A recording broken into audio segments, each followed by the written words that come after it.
अस्सलाम वालेकुम ninth class. आज हमारा है lecture number 2 ninth class new book physics का काइनेमेटिक्स। और आज हम स्टार्ट करें टाइप ऑफ मोशन से। तो चलिए स्टार्ट करते हैं। टाइप ऑफ मोशन, सबसे पहले क्वेश्चन आता है how many types of motions are there. There are 3 types of motion. ऊपर वाली लाइंस करने की ऐसे ज़रूरत नहीं है। There are 3 types of motion. Number 1 is translatory motion, number 2 rotatory motion and number 3 vibratory motion. इन तीनों मोशंस को हम बारी बारी डिस्कस करते हैं। फर्स्ट ऑफ ऑल है यहाँ पे ट्रांसलेटरी मोशन। ट्रांसलेटरी मोशन हमें क्या कहता है? If the motion of a body is such that every particle of the body move uniformly in the same direction। वो कह रहे हैं कि अगर एक बॉडी की मोशन कुछ इस तरीके से है कि उसके सारे के सारे पार्टिकल्स एक ही डायरेक्शन में सेम डायरेक्शन में मूव कर रहे हों तो उस मोशन को हम क्या कहते हैं कि वो एक ट्रांसलेटरी मोशन है। For example the motion of train और a car is a translatory motion. वो क्या, अब देखें यहाँ पे ट्रेन मूव कर रही है कुछ इस तरीके से, ठीक है। जब एक ट्रेन मूव कर रही है कुछ इस तरीके से तो यहाँ पर उसके सारे के सारे जितने भी उसके सारे पार्टिकल्स हैं वो भी सेम ही डायरेक्शन में मूव कर रहे हैं, ठीक है। तो ये मोशन हो गई हमारी ट्रांसलेटरी मोशन। ट्रांसलेटरी मोशन की टाइप्स, आपको क्वेश्चन आता है how many types are there of translatory motions. Okay, translatory motions की भी आगे से 3 टाइप्स हैं। Number 1 linear motion, number 2 random motion, number 3 circular motion, ठीक है। सबसे पहले लीनियर मोशन की बात करते हैं। लीनियर मोशन में क्या होता है? लीनियर आपको वैसे ही पता चलता है, लीनियर मोशन मतलब कि सीधी सीधी मोशन, ठीक है। इन्हें स्ट्रेट लाइन मोशन को हम लीनियर बोलते हैं। If the body move along a straight line, अगर एक बॉडी स्ट्रेट लाइन में मूव कर रही है it is called linear motion. तो वो बॉडी कौन सी मोशन में है? लीनियर मोशन में। एग्जाम्पल यहाँ से स्टार्ट हो रही है। एग्जाम्पल क्या है? A freely falling body is the example of linear motion. वो कह रहे हैं अगर एक बॉडी, फॉर एग्जाम्पल एक एप्पल है, वो ऊपर से नीचे गिर रहा है, ठीक है, तो वो किस डायरेक्शन में गिर रहा है? एक सीधी सीधी लीनियर स्ट्रेट लाइन में गिर रहा है तो उसकी मोशन क्या होगी? लीनियर मोशन होगी, ठीक है। नेक्स्ट है आपके पास random motion. If the body moves along an irregular path, अगर एक बॉडी इर्रेगुलर पाथ के अंदर यानी कि बेहंगम तरीके से मूव कर रही है, the motion is called random motion. तो उसकी मोशन कौन सी होगी? रैंडम मोशन होगी। एग्जाम्पल आप यहाँ से कर लीजिए, the motion of A B is random motion, क्योंकि एग्जाम्पल यहाँ पे नहीं है तो आप एग्जाम्पल इसकी ये वाली कर लेंगे, ठीक है। The motion of B is random motion, क्योंकि आपको यहाँ पे दिख रहा है कि बी किस तरीके से मूव करती है। बी कभी इस तरीके से यहाँ पे मतलब उसका कोई पाथ नहीं होता, वो जहाँ मर्जी इर्रेगुलर पाथ के अंदर मूव कर रही होती है, तो उसकी मोशन क्या है? Random motion. Next one is circular motion. The motion of a body along a circle, जब कोई भी बॉडी सर्कल के अंदर मूव कर रही होती है तो उसको हम क्या कहते हैं? Circular motion. If a ball tie to one end of a string, अगर एक बॉल को आप, एक पत्थर को, ये बॉल को आप एक चीज़ के साथ बांध दें, ठीक है, कुछ इस तरीके से, और यहाँ पे आप अपना हाथ पकड़ें, it move along a circle, और इसको घुमाना स्टार्ट कर दें तो ये एक सर्कल के अंदर मूव करना स्टार्ट कर देगा। एक और एग्जांपल लिखी हुई है, the Ferris wheel is also an example of circular motion. ये जो फेरिस व्हील है ये भी कुछ इस तरीके से सर्कुलर मोशन के अंदर मूव कर रहा होता है, ठीक है। इसको भी हम क्या कहते हैं? सर्कुलर मोशन कहते हैं। नेक्स्ट मोशन है आपके पास रोटेटरी मोशन। रोटेटरी मोशन और सर्कुलर मोशन में थोड़ा सा आपने ध्यान रखना है। अब रोटेटरी मोशन क्या कहता है? If each particle of the body move around a fix point, अगर एक बॉडी के सारे पार्टिकल एक फिक्स पॉइंट के अंदर मूव कर रहे हैं, then the motion of this body is called rotatory motion. गोल गोल ही मूव कर रहे होते हैं बेसिकली वो भी, लेकिन अपने ही पॉइंट के इर्द। फॉर एग्जाम्पल मैं कहती हूँ ये मेरा एक पॉइंट है, ठीक है। अब मेरी एक बॉडी है वो कुछ इसी तरीके से इसी के पास ऐसे गोल गोल घूम रही है, जैसे कि आपने देखा है लट्टू घूमता है, ये एग्जांपल दी हुई है। तो motion of top is also a rotatory motion, वो अपने ही गिर्द गिर्द घूम रहा होता है, ठीक है। जहाँ पे उसका पॉइंट ऑफ एक्सिस होता है वहीं पे वो घूमता होता है। लेकिन सर्कुलर मोशन में क्या होता है? कुछ इस तरीके से बॉडी जो है मूव कर रही होती है सर्कल के अंदर, ठीक है। यहाँ पे भी सर्कल के अंदर मूव कर रही होती है लेकिन अपने ही इर्द गिर्द मूव कर रही होती है। Example, for example the motion of electric fan and the drum of the washing machine dryer is the example of rotatory motion। आप चाहें तो आप डेफिनेशन यहाँ तक कर लें, ठीक है। उसके बाद ये एग्जाम्पल ये वाली भी कर सकते हैं, the motion of top is also a rotatory motion, okay. Next है आपके पास वाइब्रेटरी मोशन। अब वाइब्रेटरी मोशन क्या है? When a body repeat its to and fro motion, यानी कि आगे पीछे इधर उधर वाली मोशन जब कर रही होती है अबाउट द फिक्स पॉइंट, अपने ही पॉइंट के इर्द गिर्द, the motion is called vibratory motion. Example क्या दी हुई है इन्होंने, द मोशन ऑफ स्विंग, ठीक है, the motion of swing in a child park is a vibratory motion. अब देखें यहाँ पे ये फिक्स पॉइंट है, ठीक है, ये हमारा फिक्स पॉइंट है। अब ये जो बच्ची झूल रही है ये कभी इस तरफ 2 and 4, ओके, 2 and 4 ही अपने फिक्स पॉइंट के इर्द गिर्द घूम रही होगी, तो ये कौन सी मोशन है, हमारी वाइब्रेटरी मोशन है। जैसे हमारा मोबाइल वाइब्रेशन पे लगा हुआ होता है, for example this one mobile, और ये वाइब्रेशन ही कर रहा होता है अपने फिक्स पॉइंट पे, यानी कि 2 and 4 मोशन कर रहा होता है अपने फिक्स पॉइंट के इर्द गिर्द, ठीक है। तो ये हो गया हमारा वाइब्रेटरी मोशंस। नेक्स्ट टॉपिक है 9th क्लास आपका, difference between distance and displacement. ये आपकी बुक के अंदर दिया हुआ है, लेकिन बोर्ड के पेपर्स में ये एज अ डिफरेंस आता है, तो यहाँ पे मैंने डिफरेंस प्रिपेयर किया, हम यहाँ से इसको कवर अप करेंगे। सबसे पहले है distance. Distance is the total length, इस टोटल लेंथ को आपने दिमाग में रखना है। Distance is the total length of the actual path travelled by the body from its initial position to final position. अब डिस्टेंस होता क्या है, वो कह रहे हैं कि टोटल पाथ होता है, टोटल लेंथ होती है कब, जब एक बॉडी अपनी इनिशियल पोजीशन से फाइनल पोजीशन की तरफ मूव करती है।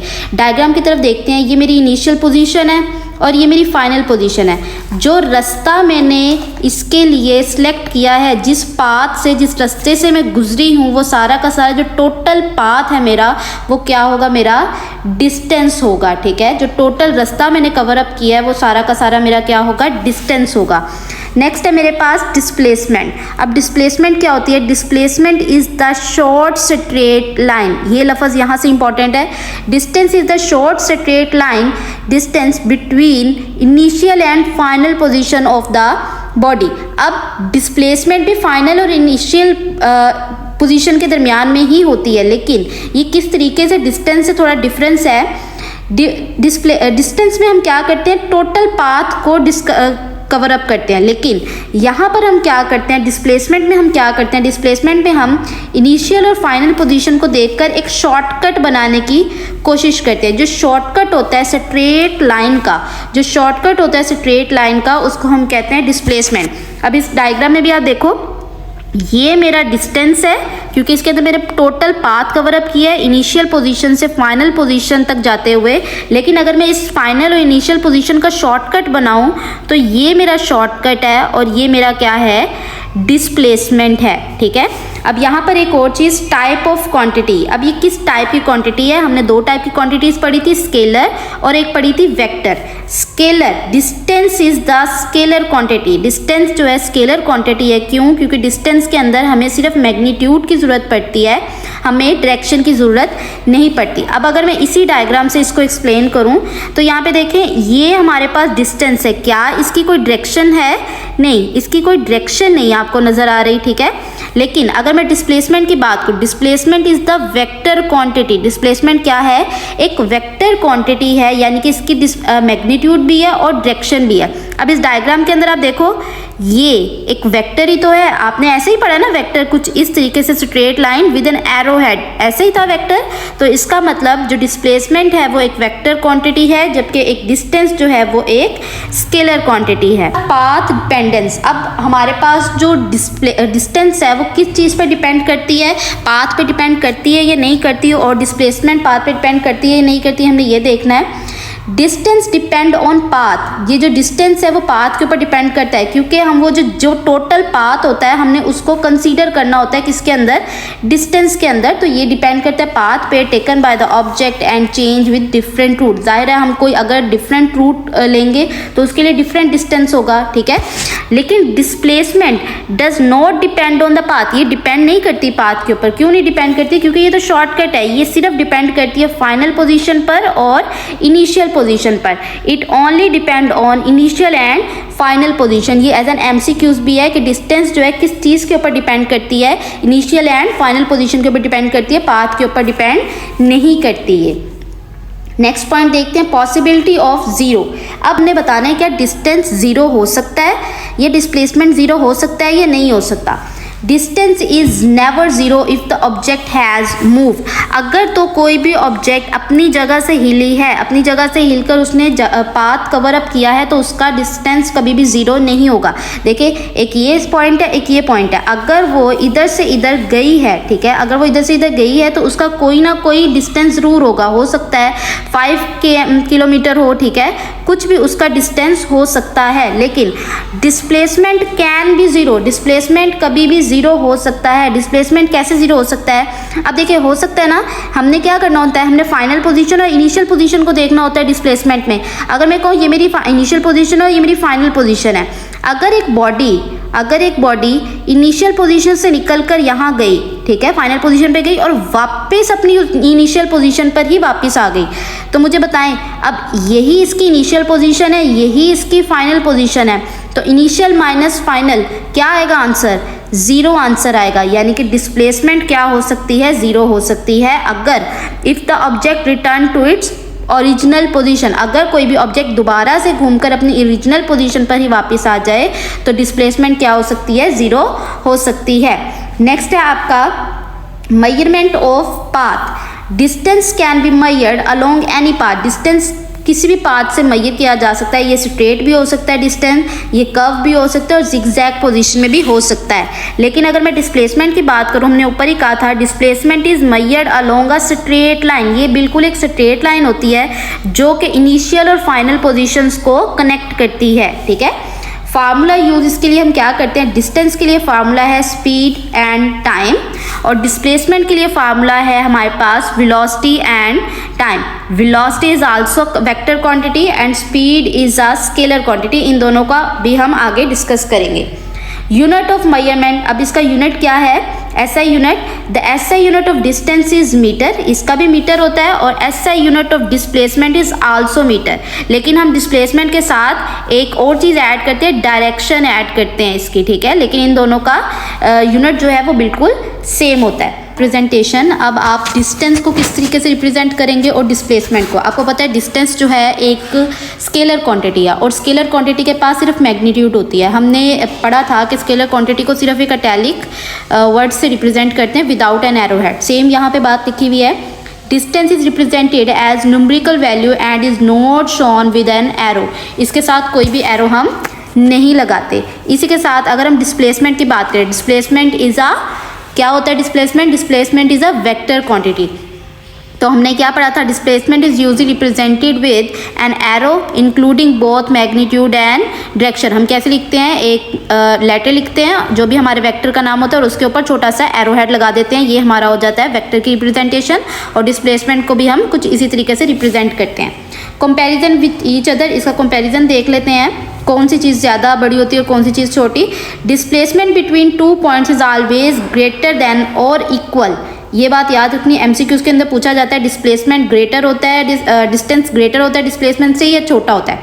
तो डिस्टेंस हमेशा ग्रेटर होता है या इक्वल होता है टू द डिस्प्लेसमेंट। इसको भी एक्सप्लेन करते हैं। Displacement between 2 points is always less than और इक्वल टू द डिस्टेंस। अभी हमने पढ़ा था कि एक इनिशियल वैल्यू एक फाइनल, अब इसके दरमियान मैं कहती हूँ ये मेरा है डिस्टेंस है, ठीक है, और ये मेरा आ गया डिस्प्लेसमेंट। अब अगर आप देखो तो इस कंडीशन के अंदर अगर मैं देखूं तो मेरा जो डिस्टेंस है वो ऑलवेज ग्रेटर होगा, ठीक है, डिस्टेंस हमेशा ग्रेटर होता है। और अगर मैं इसी कंडीशन के अंदर देखूं मेरा जो डिस्प्लेसमेंट है वो क्या है, लेस है। ये बात आपको समझ आ गई। अब हम बात करते हैं इक्वल की, ठीक है। अगर तो आपने एक इस जगह से इस जगह के दरमियान जाना है, यानी कि एक गली है उसके अंदर आपने जाना है, तो आप क्या करेंगे, आपका डिस्टेंस भी यही होगा और शॉर्टेस्ट डिस्टेंस की बात करें तो वो भी यही होगा, ठीक है। तो इस कंडीशन में आपका कुछ कंडीशन के अंदर आपका डिस्टेंस भी सेम होता है और आपकी डिस्प्लेसमेंट भी सेम होती है। ये बात याद रखने, डिस्टेंस हमेशा ग्रेटर होता है एज कंपेयर टू डिस्प्लेसमेंट, ठीक है। डिस्प्लेसमेंट हमेशा कम होता है डिस्टेंस से। नेक्स्ट है हमारा difference between speed and velocity. Speed और वेलोसिटी का हमने अभी अभी देखा। स्पीड जो है किसके फार्मूले में आ रहा था, हमारे फार्मूले में आ रहा था डिस्टेंस के, ठीक है। डिस्टेंस के फार्मूले में हमने स्पीड देखा था और वेलोसिटी किसके फार्मूले में देखा था, हमने डिस्प्लेसमेंट के फार्मूले में देखा था। अब यहाँ पे बात करते हैं स्पीड की। स्पीड क्या चीज़ होती है? Speed is defined as the rate at which an object cover distance in a given time. एक जो डिस्टेंस कवर कर रहा है, यहाँ पे ये बात देखें, डिस्टेंस की बात हो रही है। अगर एक बॉडी यहाँ से यहाँ पे जाते हुए जिस स्पीड से चल रही है इन ए गिवन टाइम, उसको हम कहते हैं, क्या कहते हैं हम उसको? स्पीड कहते हैं। लेकिन अगर मैं बात करूँ वेलोसिटी की, अब velocity is defined as the rate at which an object change in position, यानी कि displacement in a given direction and time. अगर यहाँ से यहाँ की तरफ आप जा रहे हैं और कुछ इस डायरेक्शन से आप जा रहे हैं, आपने पीछे वाले डायग्राम में देखा था कुछ इस तरीके से डायग्राम थी। अगर मैं बात करूँ यहाँ जब आप मूव कर रहे हैं, यानी कि आप जब डिस्टेंस पे मूव कर रहे हैं, जो आपकी स्पीड है, जो आप जिस रेट से आप उस पाथ को कवर कर रहे हैं, वो क्या होगा? स्पीड होगा। अगर आप इस वाले पाथ पे चल रहे हैं जो कि डिस्प्लेसमेंट है, इस वाले पाथ पे जब आप चल रहे हैं तो जिस तरीके से आप चेंज इन पोजीशन करेंगे उसको आप कहते हैं वेलोसिटी। ठीक है। Nature of quantity, speed is the scalar quantity, यानी कि इसके पास कोई भी डायरेक्शन नहीं होती, इसके पास सिर्फ और सिर्फ मैग्नीट्यूड होती है। आगे आते हैं velocity. Velocity is the vector quantity. Velocity क्या है? एक वेक्टर क्वांटिटी है, इसके पास मैग्नीट्यूड और उसके साथ साथ डायरेक्शन भी होती है। आपने डायग्राम में देखा था, यहाँ से यहाँ पे ये हमारी है स्पीड, ठीक है, ये हमारी स्पीड है, और यहाँ से यहाँ जब हम जाएंगे, यानी कि डिस्प्लेसमेंट के अंदर जब हम मूव करेंगे तो ये हमारा क्या होगा? वेलोसिटी होगी। वेलोसिटी का आप देख रहे हो, यहाँ से यहाँ तक हम मूव कर रहे हैं तो वो हमारा क्या हुआ? वेक्टर क्वांटिटी हुआ। यानी कि जब हम डिस्प्लेसमेंट की पाथ पे मूव कर रहे होंगे, जिस स्पीड से हम मूव कर रहे होंगे, वो हमारी क्या हो जाएगी? वेलोसिटी हो जाएगी।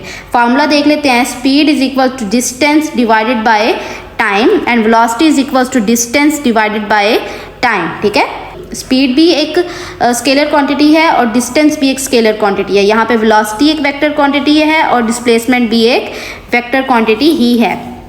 Direction consideration, speed does not consider direction. जैसे कि हमने पढ़ा था कि जो डिस्टेंस है वो भी कंसीडर नहीं कर रहा होता कि कौन सी डायरेक्शन में आप जा रहे हैं, उसके अंदर बस यही होता है कि आप कौन सा पाथ फॉलो कर रहे हैं। इसके अंदर क्या है? It tells only how fast N object is moving. Speed हमें सिर्फ ये बताती है कि एक ऑब्जेक्ट कितनी तेज़ी से मूव कर रहा है, हमें ये नहीं बताती कि वो किस डायरेक्शन में मूव कर रहा है। ठीक है। Velocity consider direction. वेलोसिटी के अंदर क्या चीज़ कंसीडर होती है? डायरेक्शन कंसीडर हो रही होती है। It tells how fast and in which direction. ठीक है, ये हमें हाउ फास्ट भी बताती है और डायरेक्शन भी बताती है in which an object is moving.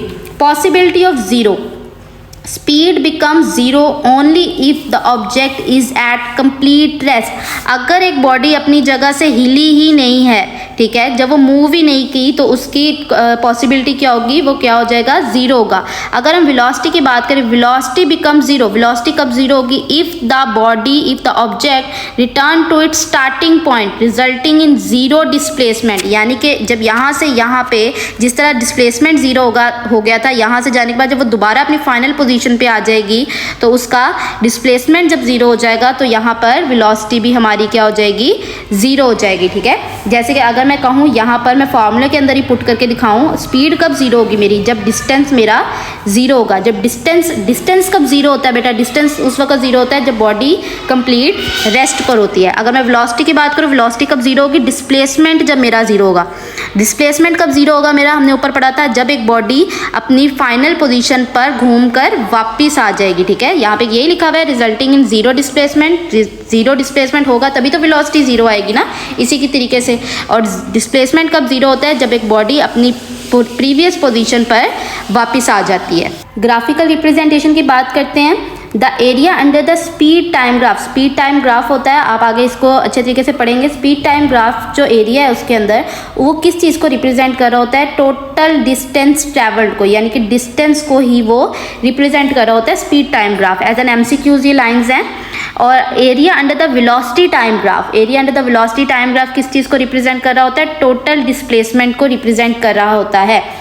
Measured unit, इसका यूनिट क्या है? SI unit of speed is metre per second, लेकिन इसके साथ कोई भी डायरेक्शन नहीं है। The SI unit of velocity is also metre per second but with the direction, यानी कि आपको एक डायरेक्शन लाजमी बताएंगे, ईस्ट वेस्ट नॉर्थ, यानी कि किस डायरेक्शन में वो चीज़ मूव कर रही है।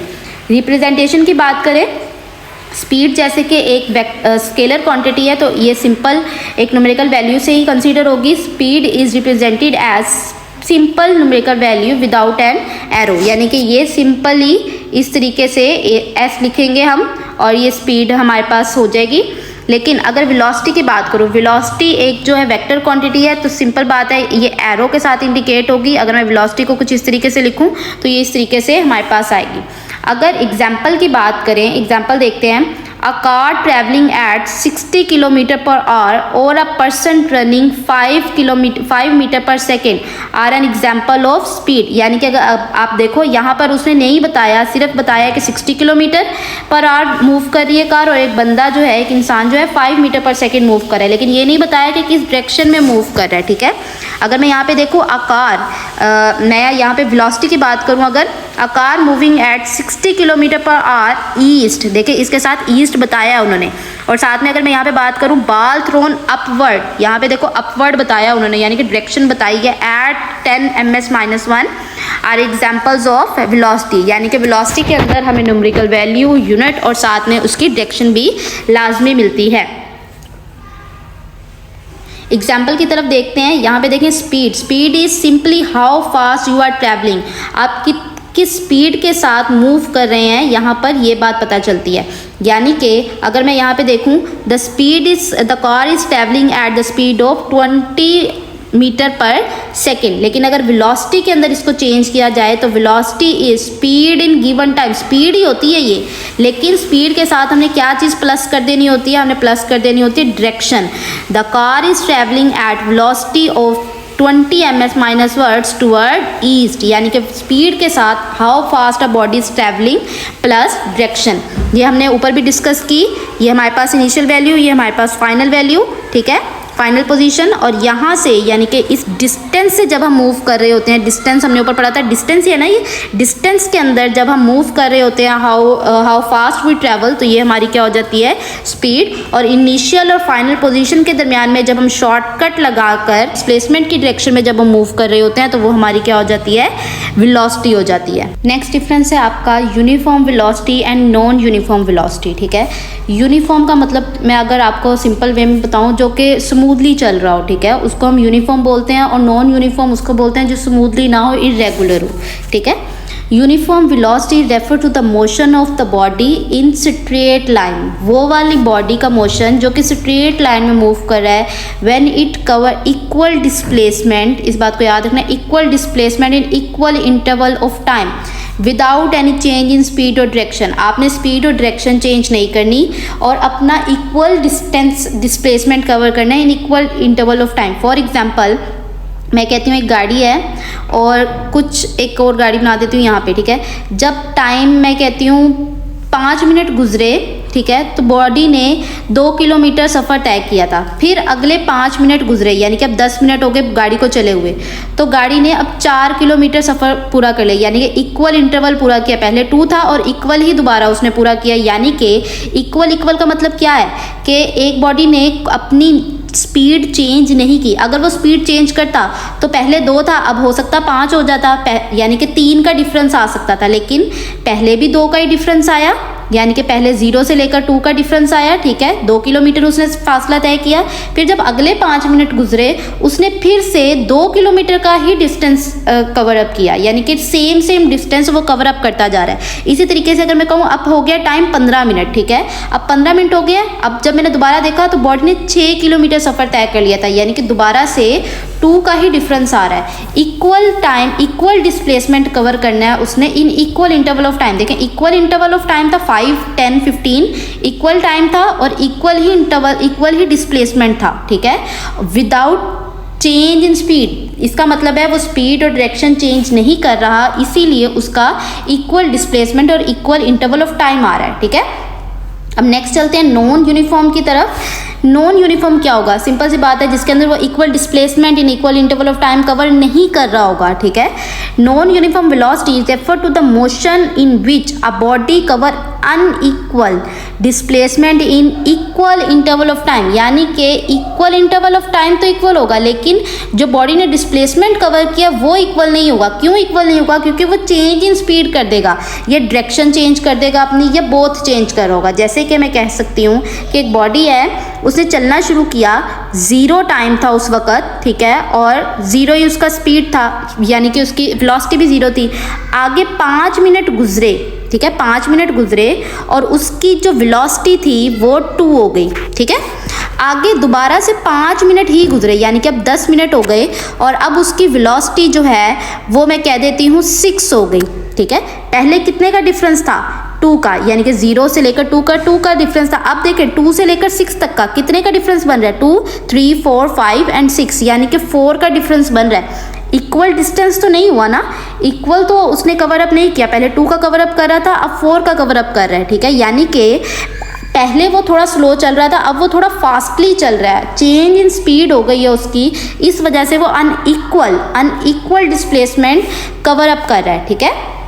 नेक्स्ट है आपका स्पीड एंड डायरेक्शन। अब स्पीड और डायरेक्शन के लिए, स्पीड और डायरेक्शन में क्या देखते हैं? Both the speed and direction of motion remain constant. इसके अंदर आपकी बॉडी की स्पीड चेंज नहीं होती और ना ही डायरेक्शन चेंज होती है, ठीक है। ना स्पीड चेंज होती है, ना ही डायरेक्शन चेंज होती है, क्योंकि अगर आप स्पीड चेंज कर देंगे तो आपका डिस्प्लेसमेंट इक्वल नहीं आएगा, ठीक है। ऊपर हमने इस बात को देखा। लेकिन नॉन यूनिफॉर्म वेलोसिटी में क्या होता है? The velocity change due to variation in speed, direction और बोथ। या तो स्पीड चेंज हो जाती है या डायरेक्शन चेंज हो जाती है, दोनों चीज़ें चेंज हो जाती हैं, जिसकी वजह से वेलोसिटी के अंदर चेंज आ जाता है हमारा। नेक्स्ट है आपके पास डिस्टेंस टाइम ग्राफ। अब distance time graph for uniform velocity, uniform velocity का डिस्टेंस टाइम ग्राफ जो होता है वो एक स्ट्रेट लाइन होता है। Distance time graph is a straight line. क्यों स्ट्रेट लाइन? क्योंकि वो इक्वल इंटरवल ऑफ टाइम के अंदर इक्वल डिस्टेंस कवर कर रहा है, यानी कि अगर 2 मिनट गुजरे हैं तो इधर देखें तो उतना ही टाइम अब कवर होगा। यहाँ पे अगर 4 मिनट है तो यहाँ पर उतना ही टाइम कवर अप होगा, तो इसका मतलब है यहाँ पर स्ट्रेट लाइन हमारे पास मिल रही होती है। लेकिन अगर हम डिस्टेंस टाइम ग्राफ देखें नॉन यूनिफॉर्म वेलोसिटी का, तो वो एक कर्व लाइन होता है, क्योंकि उसकी कुछ पता नहीं होता कि उसकी वेलोसिटी इंक्रीज हो रही है डिक्रीज हो रही है, यानी कि वो नॉन यूनिफॉर्म होता है, उसकी वेलोसिटी चेंज हो रही होती है बार बार, इस वजह से ये कर्व लाइन में शो होता है। नेक्स्ट है वेलोसिटी टाइम ग्राफ। अब velocity time graph is the horizontal line indicating constant velocity. जो वेलोसिटी टाइम ग्राफ होता है हमारे पास यूनिफॉर्म वेलोसिटी का, वो बिल्कुल स्ट्रेट लाइन होता है, कुछ इस तरीके से बिल्कुल स्ट्रेट लाइन में आता है। और वेलोसिटी टाइम ग्राफ अगर मैं नॉन यूनिफॉर्म की बात करूँ तो वो एक स्लोप और कर्व की सूरत में होता है, कुछ इस तरीके से, ठीक है, कुछ इस तरीके से ये स्लोप और कर्व की सूरत में होगा वेलोसिटी टाइम ग्राफ। नेक्स्ट हम एग्जाम्पल देख लेते हैं, प्रैक्टिकल एग्जाम्पल। यहाँ पे बता रहे हैं कि पैराट्रूपर है जब वो गिरता है एरोप्लेन से, तो वो फ्यू मोमेंट्स के लिए फ्रीली फॉल कर रहा होता है, लेकिन उसके बाद उसका पैराशूट खुल जाता है, और जब पैराशूट खुलता है तो at this stage force of gravity acting downward, जो फोर्स ऑफ ग्रेविटी है वो एक्टिंग डाउनवर्ड हो रही होती है, और जो paratrooper is balance by the resistance of force, और रेजिस्टेंस ऑफ फोर्स से भी ऊपर की तरफ रेजिस्टेंस ऑफ फोर्स लग रही होती है पैराट्रूपर के ऊपर, जिसकी वजह से क्या होता है? Paratrooper move down with uniform velocity. Paratrooper जो है फिर यूनिफॉर्म वेलोसिटी के साथ नीचे की तरफ आना स्टार्ट हो जाता है। लेकिन अगर मैं प्रैक्टिकली बात करूँ नॉन यूनिफॉर्म वेलोसिटी की एग्जांपल की, a vehicle does not move in a straight line.